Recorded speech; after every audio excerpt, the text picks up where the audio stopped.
1절부터 7절 말씀 우리 교독하도록 하겠습니다. 제가 한 절 읽고 여러분들이 한 절 읽고 그렇게 읽어나가겠습니다.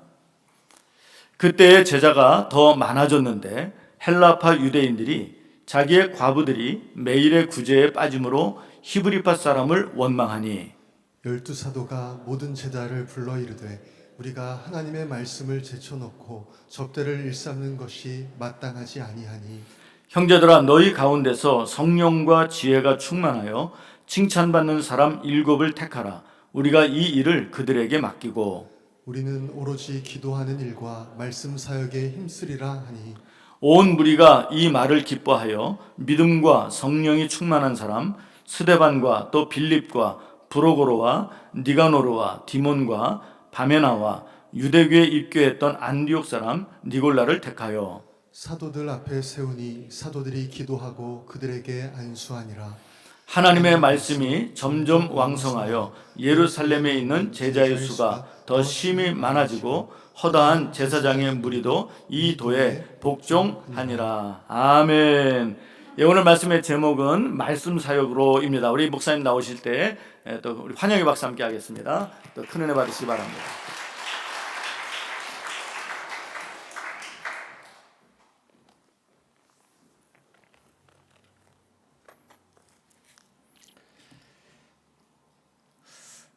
하나님께서 오늘 부족한 사람을 통해서 여러분 이 교회 공동체 말씀하시고 또 여러분 각 사람에게도 개인적으로 음성을 들려주시기를 간절히 바랍니다.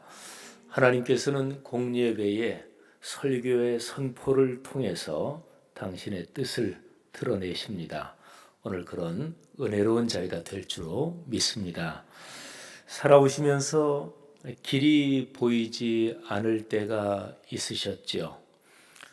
저 개인적으로 생각을 해보면 신학교 다니던 20대 초반에 진짜로 앞길이 보이지 않고 캄캄했을 때가 있었습니다.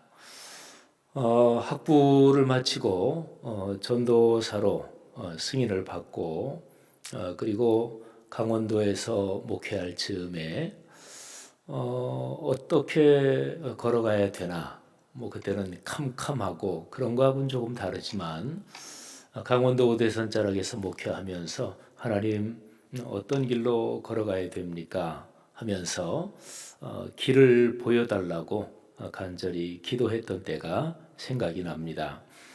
그때 하나님께서는 제게 서울에 있는 부모님을 뵈러 잠깐 올라왔다가 마장동 시외버스 터미널에서 진부 가는 시외버스를 이렇게 기다리고 있다가 그때는 교회 차가 없어서 시외버스를 타고 이제 내려가는 중이었는데 근데 시간이 남아서 시외버스 터미널 왜 옛날에 보면 안에 다른 사람이 보던 신문도 옆에 놓여 있고 그러잖아요.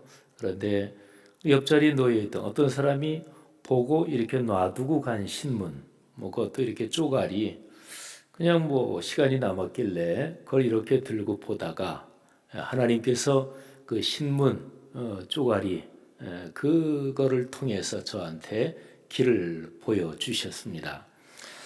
독일에서 유학하다가 이제 박사학위를 다 마칠 즈음 돼서 저는 독일에서 유학하면서 또 교민교회 담임 목회를 하면서 유학 공부를 했는데요. 근데 그때 유학 마치고 어떻게 해야 되나, 어떤 길로 가야 되나 하면서 하나님 앞에 길을 보여달라고 집사람하고 작정을 하고 기간을 작정을 하고 기도했던 또 그런 때도 기억이 납니다. 참으로 감사한 것은 하나님께서 필요할 때마다 제게 길을 보여주셨습니다. 우리 아버지 하나님은 길을 보여주시는 분이십니다. 여러분의 삶에도 아마도 지금까지 인생 여정 살아오시면서 또 여기에 연세가 많으신 분도 계시고 또 젊은 분도 계시고 그런데 인생 살아온 여정이 얼마가 되든지 간에 살아오시면서 길이 보이지 않을 그리고 캄캄할 때도 있으셨겠고 또 이런저런 두 가지 세 가지 선택지를 앞에 놓고 어느 쪽으로 가야 되나 하고서 또 기도하고 그랬던 적도 있었을 것입니다. 중고등학생, 청소년 시절에도 길이 캄캄할 때가 있습니다. 그러니까 길이 보이지 않아서 고민하고 또 괴로워하고 그런 거는 뭐 어른들만이 아니죠. 청소년들도 그들 나름대로 진짜 인생이 뭔지 모르겠다. 길이 캄캄할 때가 있거든요. 그때 하나님께서 길을 보여주십니다. 여러분이 강단을 이렇게 보면서 길이 보이시나 모르겠어요. 자, 길이 보이십니까? 현수막에 답을 써놨잖아요. 뭐가 길이라고요? 네, 말씀 묵상이 길입니다. 하나님의 말씀이 길입니다. 예수님께서 말씀하시죠. 저 유명한 요한복음 14장 6절 내가 곧 길이요 진리요 생명이니 나로 말미암지 않고는 아버지께로 올 자가 없느니라. 아멘. 여러분, 예수님께서 말씀하셨어요. 내가 길이다. 예수님은 요한복음 1장의 가르침에 따르면 말씀 자체이시고 그리고 하나님 자신이십니다. 예수님께서 말씀하시는 거예요. 내가 길이다. 요한복음 10장 또 15장 쭉 요한복음의 기록에서는 예수님께서 이런 말씀을 하십니다. 내가 문이다. 그러니까 나로 말미암아 들어가고 나오고 그러면 꼴을 얻는다. 말하자면 인생에서 영육간의 양식을 얻고 풍요로움을 누릴 수 있다. 이렇게 말씀하셨어요. 그러니까 예수님이 길이다. 이 얘기를 다른 말로 말하면 말씀이 길이다 하는 뜻입니다. 그런데 그 말씀이 우리의 삶으로 이어져야 되잖아요. 그죠? 식탁을 아주 맛있는 음식을 산의 진미를 차려놓고도 먹지 못하면 무슨 소용이 있어요? 내가 먹어야 되잖아요. 66권 성경 말씀은 진리의 말씀이고 이 말씀을 가지고 2000년 기독교 역사 또 구약 성경은 2000년보다 더 옛날에 기록된 거니까 아무튼 이 오랜 이 신앙의 역사 그 흐름에서 이 성경 말씀으로 복을 누린 사람들이 증인들이 엄청나지요. 그분들은 이 진리의 말씀을 듣고 깨닫고 그리고 자기의 삶으로 이어지도록 그렇게 인생길을 걸었습니다. 그러니까 말씀이 삶이 된 거죠. 그런데 내 삶이 된 거예요. 사랑하시는 여러분, 하나님의 말씀이 여러분의 삶으로 이어지기를 주님의 이름으로 축복합니다. 여러분의 삶으로 작동해야 돼요. 그런데 말씀이 삶으로 작동하는 구체적인 방법, 구체적인 길, 그게 바로 말씀 뒤에 두 글자를 더 붙이면 돼요. 말씀 묵상입니다. 저는 오늘 요한복음 사도행전 6장 1절부터 7절을 통해서 말씀이 진짜 중요하다. 이 내용을 여러분들과 같이 나누려고 합니다. 먼저 제가 한참 젊은 시절에 어떤 연세 많으신 목사님께 좀 당황스러운 질문을 받았던 그 얘기를 잠깐 드리겠습니다. 제가 독일에서 유학을 마치고 와서 그리고서 96년도인가 유학을 마치고 온 그 다음엔가 저쪽에 북가좌동에 있는 어느 장로교회 거기에 청년부 집회에 제가 설교 요청을 받았습니다. 그 청년부가 저 충청도 어디 시골에 가서 수련회를 며칠 동안 하는데 저를 강사로 좀 와달라 그래서 거기에 며칠 같이 있으면서 여러 번 말씀을 전했습니다. 그런데 마지막 날 제가 이제 말씀을 전하고 그날 이제 올라가는 날인데 그 교회 담임 목사님이 오셨어요. 그때 그 담임 목사님이 70이 거의 다 되신. 근데 저는 그때 30 중반이 조금 넘었을 때니까 한참 아버님 뻘 연배 되신 분이죠. 그래서 그날 이제 집회가 끝나고 거기 시골 어떤 집도 바로 옆에 교회 옆에 있는데 그 집 대청마루에서 이렇게 놓고 그 어르신 목사님하고 겸상을 하게 됐습니다. 한참 어렵지요. 아버님 뻘 대신은 또 어르신 목사님하고 어쨌든 식사를 하고 그리고 과일을 먹고 그러는데 그 어르신 목사님이 저한테 그러는 거예요. 지 목사님, 제가 질문을 좀 하나 해도 되겠습니까? 그러시길래 아유 목사님 말씀하십시오. 그랬더니 그 목사님이 잠깐 짧은 얘기하고 제가 질문을 드리겠습니다. 홍수가 났습니다. 마을에. 그런데 홍수가 났는데 아이 둘이 홍수에 막 그냥 휩쓸려 떠밀려 내려가는 거예요. 빠져서. 그런데 그 둘 아이가 하나는 목사님 아이고 하나는 그 교회 집사님 아이입니다. 그러면 목사님이 그 두 아이 중에서 누구를 구해야 될까요? 한 아이는 구할 수 있지만 두 아이를 다 구할 상황은 안 될 때 목사님이 그 두 아이 중에서 누구를 구해야 될까요? 이게 제 질문입니다. 너무나 이게 무슨 신학적인 질문을 하시면 그래도 학위를 받고 들어온 지 얼마 안 됐으니까 목사님 제 생각은 이렇습니다. 이렇게 얘기할 텐데 질문이 너무 어렵잖아요. 그래서 제가 웃으면서 목사님 그 대답하기가 참 어려운 질문이네요. 그랬더니 목사님이 웃으시면서 그러지요? 애매하지요? 그러면서 이렇게 얘기하시는 거예요.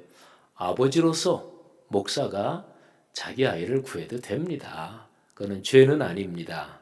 하지만 자기 아이를 구하고 집사님 아이는 죽으면 그 목사는 그 교회에서 더 이상 목회 못합니다. 다른 데로 가야 됩니다. 그런데 만일에 집사님 아이를 구하고 그리고 자기 아이는 죽었다. 그러면 그 목사님은 참 존경을 받으면서 그 교회에서 평생 목회를 할 겁니다. 그래서 제가 목사님 말씀 듣고 보니까 그러네요.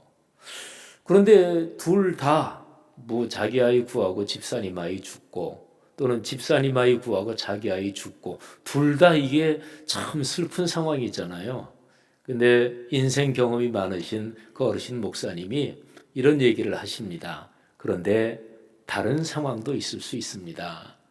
사모가 자기 아이를 구하면 그러면 교회를 옮기지까지는 않아도 됩니다. 그런 얘기를 하시는 거예요. 그래서 제가 목사님 말씀이 참 깊이 이해가 가고 또 그 말씀해 주신 뜻이 무엇인지 제가 마음에 깊이 새기겠습니다. 그래서 25년이 더 지난 얘기인데 지금까지 마음에 기억을 하고 있습니다. 그래서 제가 그 일이 있고 나서 저희 집사람한테 수영 배우라고 그랬습니다. 저희 집사람이 수영을 그것 때문에 배운 건 아니지만 수영 배워서 수영도 꽤 잘합니다. 여러분 비슷한 질문을 제가 한번 여러분에게 던져볼까요? 자, 단적으로 말씀드릴게요. 교회가 중요합니까? 여러분 가정이 중요합니까? 좀 애매하죠, 그렇죠? 만일에 그냥 개인적인 어떤 자리라면 웬만하신 분들은 목사님 좀 죄송한 얘기지만 당연히 가정이 중요하지요. 이렇게 얘기하실 분들이 아마도 더 많지 않을까 싶어요. 또 옛날하고는 좀 이 신앙 문화도 달라서 저보다 한 세대 위 되시는 분들은 진짜로 그분들의 교회에 대한 사랑, 주님께 대한 헌신은 저처럼 연배가 이렇게 아래인 사람은 사실은 따라가지 못하지요. 근데 요즘 젊은 사람들한테 만일에 교회가 중요합니까? 가정이 중요합니까? 물으면 아마 어렵지 않게 대답을 할 거예요. 목사님, 가정이 더 중요한 거 아닌가요? 예. 여러분, 근데 이제 좀 신앙생활 열심히 하시는 분들은 만일에 목사가 이런 질문을 하면 목사한테 목사님, 질문이라고 하셔요. 가정이 더 중요하지요. 이렇게 얘기하기 조금 그렇죠, 그죠? 또 그렇다고 해서 목사님, 교회가 더 중요합니다. 이러기도 조금 뭐한 것 같고, 그죠? 예. 제가 한번 답을 말씀드리면, 가정이 당연히 중요하죠. 근데 제가 지금 더 중요하다 이렇게는 표현 안 했어요. 가정이 중요합니다. 그리고 사실은 교회와 가정 둘 중에 하나를 놓고 둘 중에 하나를 양자택일해라 이렇게 질문하기가 사실은 좀 애매한 사항입니다. 질문 자체가 조금은 잘못됐을 수도 있어요. 아무튼 가정이 중요합니다. 그런데요, 하나님의 축복이 우리에게 오는 순서를 생각하면 아주 명백하게 얘기할 수 있어요. 교회가 더 중요합니다. 여러분 생각해 보세요. 하나님께서 하나님께 찬양을 올리고 하나님께 예배 올리고 하나님께 영광을 돌리는 이 공예배의 자리를 통해서 하나님이 말씀하십니다. 아주 기독교 전통적이고 정통적인 기독교 신앙, 바른 기독교 신학으로 얘기하면 하나님께서는 우리에게 말씀하시는 분인데, 하나님이 말씀하시는 제일 중요한 통로는 또 보이는 말씀과 들리는 말씀 두 가지가 있어요.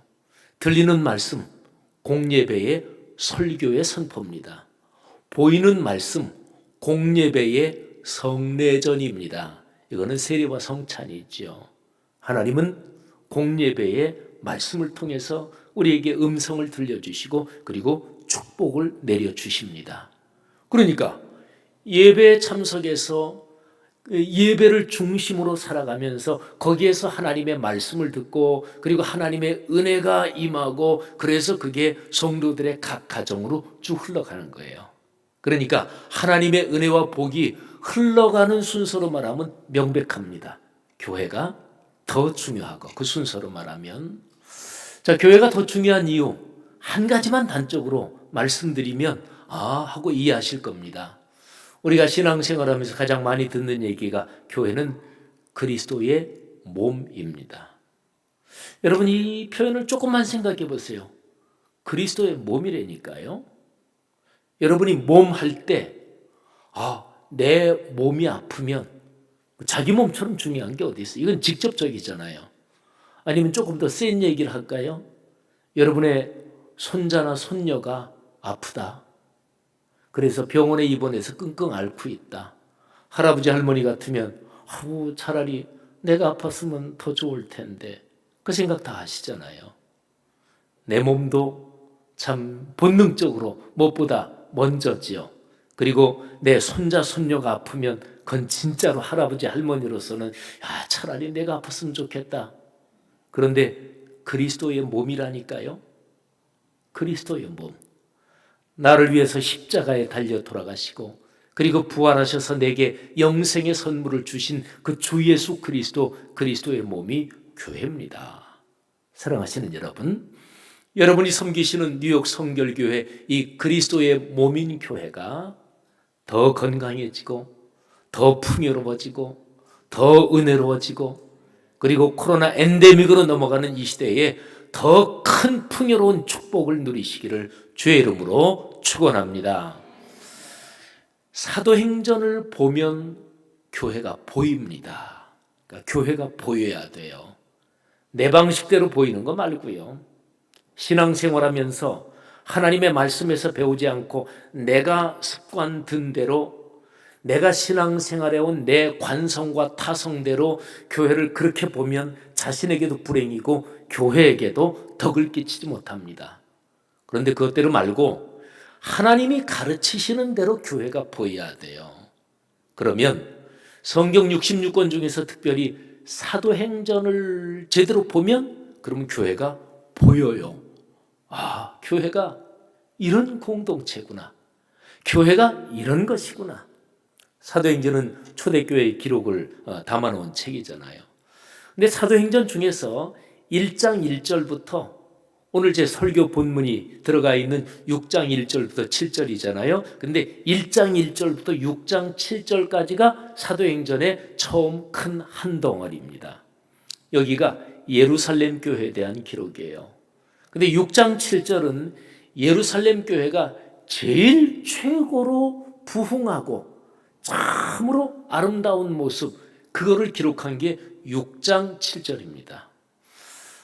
제가 목회하는 교회가 서울 성수동에 있거든요.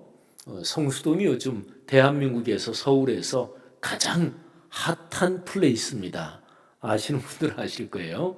근데 저희 교회가 본당 건물이 말씀 성전이라고 이름하는데 그 큰 건물이 있고 그 옆에다가 본당 바로 옆에다가 본당 건물이 10층인데 바로 옆에다가 본당 크기보다는 이제 훨씬 작지만 또 10층짜리로 말씀삼 선교관을 지어놨습니다.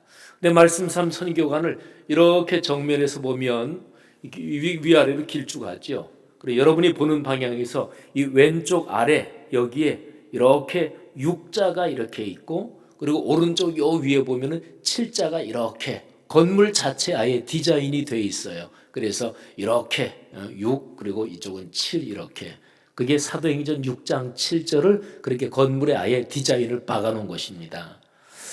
어느 교회나 비슷하게 그렇게 하는데 매년 올해의 말씀 한 구절을 정해서 그 말씀 붙잡고 1년 동안 전체 성도가 삶의 여정을 걸어가죠. 근데 저희 교회는 매년 정하는 말씀 말고 아예 성락성결교회 항구적인 영원한 주제 성구가 있습니다. 그게 사도행전 6장 7절이에요. 당연히 제가 암송하는 말씀인데 한번 들어보세요. 너무너무 좋은 말씀입니다.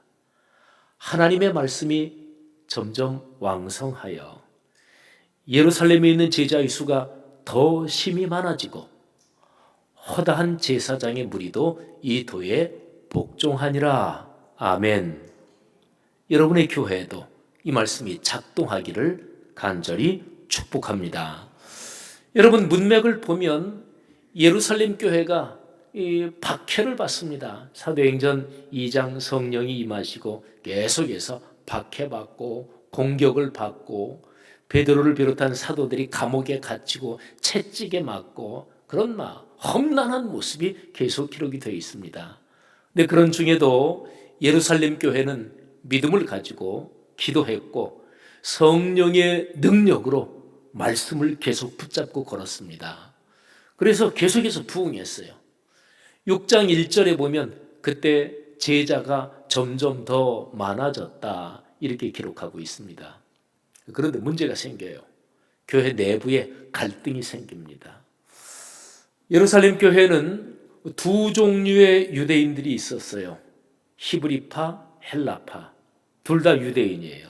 근데 히브리파는 예루살렘, 그러니까 이스라엘 본토에서 태어나서 자란 사람이 히브리파고 헬라파는 당시 로마 제국이 다스리고 있던 그 광대한 로마 제국 지역에서 이스라엘도 로마 제국의 말하자면 속국이었죠. 그런데 이스라엘 말고 다른 지역에서 태어나서 자란 유대인들을 헬라파 이랬습니다. 예루살렘 교회니까 히브리파가 당연히 더 많았겠죠. 초대교회는 어려운 사람 구제 많이 했거든요. 그런데 그 당시에 사회적인 구조상 과부 그러면 어려운 사람들의 대명사였어요. 그래서 예루살렘 교회가 과부들, 어려운 과부들 구제를 많이 했어요. 근데 과부들 중에서 헬라파도 있었고 히브리파도 있었겠죠. 그러면 사실은 차별하지 말고 어느 사람이 더 어려운가 어려운 정도에 따라서 먼저 구제를 하는 게 공정한 거 아니겠어요? 그런데 이 구제 재정을 집행하면서 다수파인 히브리파가 자기 과부들이 보다 더 어려운 헬라파 과부들이 있는데도 그 사람들은 명단에서 탈락시키고 자기 히브리파 과부들을 구제했습니다. 이러니 원망이 생기는 거죠. 갈등이 생겼어요. 이런 상황 속에서 사도들이 모여서 기도했겠지요. 베드로를 중심으로 하나님께 기도하고 문제를 해결합니다. 두 가지 방식으로 해결해요. 첫째는 우선은 발생한 현상을 해결합니다. 발생한 일이 재정을 공정하지 못하게 집행을 해서 문제가 발생했잖아요.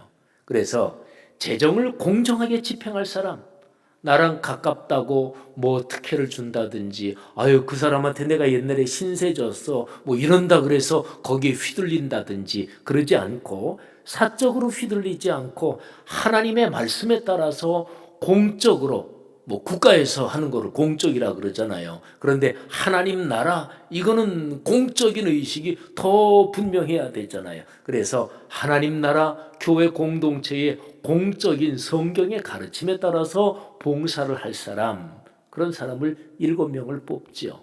그래서 최초로 7명의 집사님들이 안수받아서 일꾼들이 세워지고 그리고 그분들한테 재정을 맡깁니다. 자, 그러면 발생한 문제가 현상적으로는 해결이 됐잖아요. 그죠? 자, 그런데 더 중요한 게 있습니다.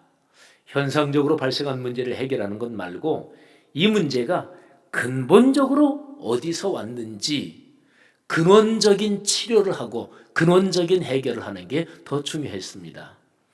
오늘 사도행전 6장 2절 4절을 보면 베드로를 비롯한 사도들이 이 발생한 문제를 보고 깊이 기도하면서 이 문제의 뿌리가 어디 있나 그거를 아마 깊이 기도하면서 또 하나님의 지혜를 구했겠죠. 근데 그거를 찾아내요. 그러면서 그 근원적인 문제를 해결합니다. 자, 2절에 이렇게 기록이 되어 있어요. 12사도가 모든 제자를 불러 이르되, 한번 잘 들어보세요. 우리가 하나님의 말씀을 제쳐놓고 적대를 일삼는 것이 마땅하지 아니하다. 자, 중심에 하나님의 말씀이 있어야 된다. 이런 내용이죠. 한 절 건너뛰어서 4절입니다. 우리는 오로지 기도하는 일과 말씀 사역에 힘쓰리라. 여러분, 이 본문을 헬라어 원어로 보면 두 가지 사역이 아주 뚜렷하게 구분됩니다. 하나님의 말씀을 헬라어로 로고스라 그래요. 그래서 로고스의 사역, 그리고 또 하나는 구제하는 일, 이거는 헬라어로 트라페조의 사역, 이렇게 기록이 되어 있는데 헬라어로 트라페조 그러면 다리가 세 개 달린 탁자를 말해요. 트라페조, 트라가 트라이 앵글 뭐 이런 것처럼 삼각형을 말하는데요. 그러니까 식탁의 사역 이런 뜻입니다. 그러니까 식탁의 사역이란 표현은 하나님의 말씀을 전하고 말씀을 가르치고 말씀 붙잡고 기도하는 이 말씀 사역, 그 외에 교회의 모든 사역은 다 그냥 하나로 묶어서 식탁의 사역, 구제 사역 이렇게 표현할 수 있는 거예요. 자, 이 두 개, 말씀 사역 그리고 구제 또는 식탁의 사역, 이 둘 중에서 교회는 말씀 사역이 심장이다. 이런 인식이 있는 거예요. 자, 이렇게 해서 본질적인 문제를 찾아내고 그거를 해결합니다. 그러고 났더니 사도행전 6장 7절에 이 아름다운 열매가 또 교회의 모습이 나타난 거예요. 하나님의 말씀이 점점 왕성하여 그래서 성도들이 은혜 받고 믿는 사람의 수가 점점 늘어나고 교회를 반대하고 공격했던 적대자들까지도 예수 그리스도를 믿게 되었더라. 할렐루야. 사랑하신 여러분, 사도행전 6장 7절, 이 6장 7절에서 아주 중요한 점이 있습니다. 6장 7절을 제가 둘로 나누겠습니다. 하나님의 말씀이 점점 왕성하여 여기까지, 그리고 나머지 부분 뭐 그냥 요약하면 성도의 수가 점점점 늘어났다 하는 것인데, 이 둘로 나눈 것 중에서 부흥, 영적 부흥, 그러면 알맹이가 첫 번째 부분이에요. 뒤에 두 번째 부분, 우리가 보통 교회 부흥, 우리 교회 부흥케 하소서, 그러면 머릿속에 얼른 떠오르는 거는 사람들이 막 더 오고 초신자도 많이 예수 믿게 되고 또 신앙생활 하다가 쉬는 사람들 우리 교회로 나오게 되고 예배 좌석이 꽉꽉 차고 재정도 늘어나서 참 좋은 일 많이 하고 이게 얼른 머리에 떠오르잖아요. 맞아요. 그게 교회 부흥의 모습이에요. 그런데 엄밀하게 꼭 구분해서 얘기한다면 그거는 부흥의 알맹이는 아니에요. 부흥의 결과지. 부흥의 알맹이는 하나님의 말씀이 점점 왕성해지는 것. 왕성해진다. 헬라어 원어가 아욱사노라는 동사인데 예수님께서 씨 뿌리는 비유 말씀해 주시면서 그 씨에 담긴 하나님의 프로그램, 하나님의 생명력이 자라고 막 성장하고 그거를 표현하는 말이 아욱사노예요. 말씀이 하나님의 말씀이잖아요. 말씀 자체이신 분이 예수 그리스도시잖아요. 그래서 이 말씀이 성도들의 삶에서 작동한다, 살아 움직인다. 그게 말씀이 왕성하다 이 표현에 이게 부흥의 핵심입니다. 이게 심장입니다. 말씀이 살아 움직여야 그래야 교회가 부흥의 열매가 있는 거예요. 하나 중요한 점을 말씀드릴까요? 이건 아주 중요한 얘기입니다. 말씀 없이도 신자가 늘어날 수 있을까요? 그럼요. 말씀 없이 얼마든지 늘어날 수 있지요. 기도 안 하고 신자가 늘어날 수 있나요? 그럼요. 얼마든지 늘어날 수 있지요. 교회를 재미있게 하고 집단역학을 사용하고 다른 방법으로 얼마든지 신자 늘어날 수 있습니다. 제가 전공이 교회 역사입니다. 역사신학이에요. 2000년 교회 역사에서 교회가 타락했을 때는 거의 대부분이 신자가 많았을 때였어요. 신자가 많았을 때. 근데 신자는 많은데 말씀은 중심에서 저 옆으로 밀려나고, 신자는 많고 교회 재정은 많은데 교회 여러 가지 사회적인 활동은 많이 하지만 교회가 기도는 하지 않고, 근데도 신자가 많을 수 있어요. 얼마든지 그럴 수 있죠. 우리가 바라는 부흥은 무엇입니까? 하나님의 말씀이 살아 움직이는 것입니다. 그래야 진정한 축복이에요. 한국 교회가 1990년대 중반 그 정도까지는 한국 교회가 계속해서 성장했잖아요. 계속해서. 그런데 성장하다가 한국 교회가 4반세기 동안 계속 지금 숫자가 주는 중이에요.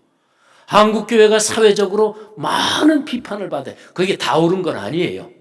하지만 한국 교회가 현재 한국 교회의 상황, 우리 대한민국 안에도 그렇고 해외에 있는 한인교회도 그렇고, 한국 교회 잘하고 있습니다, 그렇게 얘기할 사람이 어디 있어요? 왜 신자가 많아졌는데 교회는 문제가 생기는 것일까요? 개인도 잘 되면 교만해지거든요. 교회라는 집단도 마찬가지입니다. 사랑하신 여러분, 꼭 기억하십시오. 교회가 부흥하는 그 심장 핵심은 하나님의 말씀, 66권 성경, 유일하고 완결된 삼위일체 하나님의 구원의 계시, 이 말씀이 우리 회중 가운데, 우리 그리스도인 안에서 삶에서 살아 움직이고 작동하고 역사하는 것, 그게 부흥의 심장입니다. 여러분이 섬기시는 이 아름다운 교회에 하나님의 말씀이 살아 움직이기를 주의 이름으로 축복합니다. 그래서 하나님의 거룩한 말씀이 말씀 묵상으로 여러분 교회 공동체에 강력하게 작동하기를 주님의 이름으로 축원합니다. 저도 목사니까 잔소리 비슷한 거 하나 할까요? 오늘 오후 5시에 제가 여기 와서 7번 설교하는데 마지막 설교합니다. 근데 오후 5시에 말씀 묵상에 대해서 좀 더 구체적으로 설명을 드립니다. 오늘 주일 낮 예배라서 시간이 짧아서 말씀이 중심이다, 말씀이 살아 움직이는 게 중심이다. 그런데 어떻게 하면 말씀이 살아 움직이느냐? 말씀 묵상을 해야 돼요. 그럼 말씀 묵상은 구체적으로 뭘 말하느냐? 그걸 제가 오늘 5시에 말씀드립니다. 기대하시라. 예, 꼭 오늘 다른 바쁜 일도 있으시겠지만 또 제가 와서 말씀 전하는데 진짜로 언제 제가 또 다시 오겠어요? 이 말씀 전하는 게 이 스테이튼 아일랜드 지역 또 뉴욕 성결교회에서 마지막이다 생각하고 7번 말씀을 사실은 구체적으로 잘 디자인을 했어요. 뭐를 전할까? 또 여러분 교회에서만 전하는 새벽 2번, 주일 예배 2번, 각기 다른 설교하면서 제가 잘 면밀하게 생각을 했습니다. 하나님께서 큰 은혜 주시고, 우리 존경하는 원로 목사님, 또 우리 후임으로 오셔서 목회하시는 이기영 목사님, 귀한 목회자들이 땀과 눈물과 피로 그렇게 일군 이 교회, 미주 전체뿐 아니라 우리 한국까지 포함해서 우리 모든 한인교회에 영적인 충분한 도전을 줄 수 있는 그런 공동체로 성숙하고 성장하기를 주의 이름으로 축원합니다. 기도하겠습니다. 우리 들은 말씀 붙잡고 잠시 한번 결단하며 기도하겠습니다. 결단하며 기도하면서 하나님께서 오늘 말씀을 통해서 여러분의 마음을 다시 한번 강하게 용기를 주시기를 바랍니다. 또 특별히 기도할 때 여러분 중에서 몸에 건강이 안 좋으신 분, 또 질병 때문에 고통당하고 계시는 분, 오늘 말씀을 듣고 우리의 마음을 열고 말씀을 가슴에 끌어안았잖아요. 바로 이런 상황에서 치병을 위한 기도가 가장 잘 작동되고 하나님이 은혜를 주십니다. 이 시간에 건강이 안 좋으신 분들, 또 가족이나 또는 멀리 떨어져 있는 자녀들이라도 그런 상황이 있으면 이 시간에 주여 고쳐주옵소서 기도하시기를 바랍니다. 우리 한 2분 정도만 통성으로 결단하며 기도하겠습니다. 하나님 아버지 은혜 감사합니다. 하나님께서 오늘 말씀을 통해 우리에게 다시 한번 주의 뜻을 알려주심을 진심으로 감사합니다. 말씀이 길인 것을 믿습니다. 말씀 묵상이 길인 것을 믿습니다. 하나님 아버지, 주님께서 우리 원로 목사님을 통해서 여기에 세우신 우리 뉴욕 성결교회, 하나님 아버지 지금까지 걸어온 이 교회 사역의 모든 걸음걸음 하나님의 은혜가 크셨습니다. 하나님 아버지 기도합니다. 앞으로 걸어가는 이 교회 모든 사역에 하나님의 더 넉넉한 은혜가 함께 하시기를 간절히 바라옵고 원합니다. 오 주여, 역사하여 주옵소서. 주님께서 축복하옵소서. 오늘 들은 말씀 우리 성도들의 삶에서 교회 공동체 전체에 살아 움직이게 하옵소서.